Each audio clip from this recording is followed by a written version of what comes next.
Hey everybody, this is Tom, and it's day one in Buenos Aires.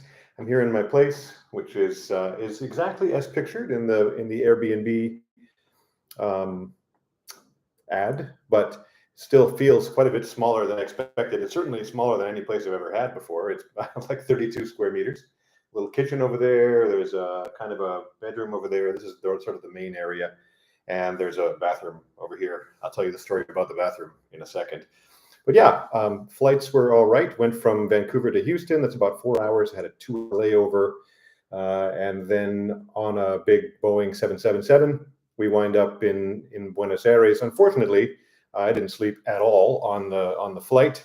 I met a guy who was next to me on the flight, Alvaro, and he is a member of a polo team. He's a professional polo player. So we had lots of interesting things to talk about.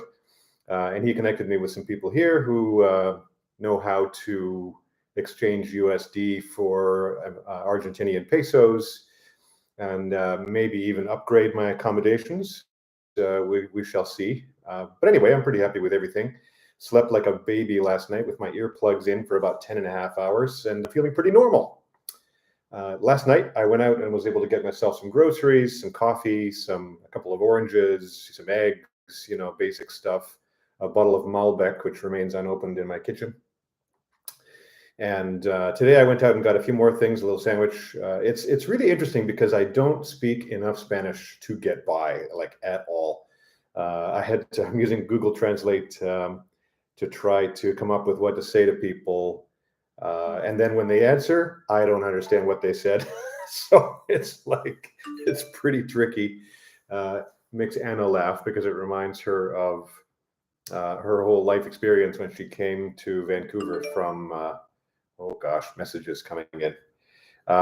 Came to Vancouver from Lviv where she used to live in Ukraine. Anyway, I'm working on it, spending at least an hour a day on my Spanish with Babbel. I don't know if that's going to be enough, but here we go.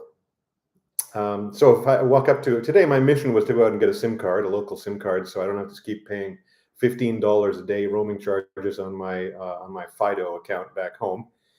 And that was a fail. Apparently, it's harder to do that than I thought. So I went to one place that was recommended on some website that I saw, and I look it up how to say it, and it's Vendes Tarjeta SIM. Do you sell SIM cards? And I think what the guy said is yes, but not to tourists. So that didn't work out well. And then everything is turned around outside. Like, first of all, the sun is in the north. My gosh, that's weird. I think on a sunny day, it would still be weird. But I can sort of see it's brighter in the north. And my whole life, it's been brighter in the south for obvious reasons. Well, that doesn't help. And then I'm used to the streets being aligned north-south. They are nothing like that here because I guess Buenos Aires is kind of on a 45-degree angle to the ocean. They'd all built out this way. So none of the streets are north-south or east-west. And I get turned around a ton. So I had a much longer walk than I expected. However, I did make it back. Thankfully, my phone and Google Maps it's kind of like when Anna and I are out hiking. I think without the map, we'd just be lost in the woods, and frankly, I'd be turned around in Buenos Aires trying to figure out where the hell I am. So yeah, not too much more to add to that at this point. One thing I wish I had brought with me is a pencil, because I have this pad of paper and I'm going to write down, here are all the things I'm trying to accomplish, and it's just oddly difficult without a pencil. So that's kind of my next mission. I also realized I can probably get a SIM card if I go to a place called Movistar on one of the local main roads, and I was almost at that place by accident on my walk today because I was completely turned around. But I guess I'll go back out. It took a long time. It's much bigger than it looks on the map. Like, this place, all the blocks are bigger than you think.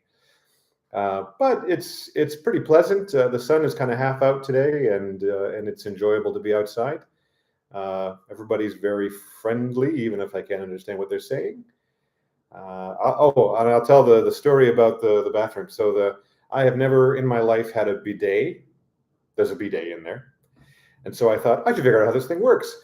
So, I can see there's a faucet thing. So I turn that on, expecting a little, a nice little gush of water, but no, it sort of comes down this way. And then I see there's a little, what do you want to call it? Like a switch that looks like it can go from on to off. And so, of course, again, I'm expecting a gentle little burst of water when that gets turned on.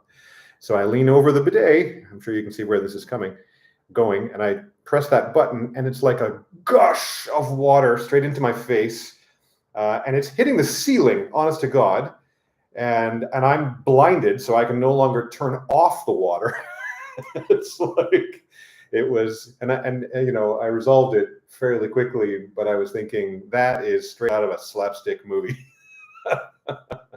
So those of you who don't understand bidets, maybe assume it makes a really powerful jet of water that hits the ceiling. Also, if I had been trying to use that for real, I think that would have been really alarming. I gotta say. Anyway, that's it for now. I'll try to keep up the updates. Have a lovely day, everybody.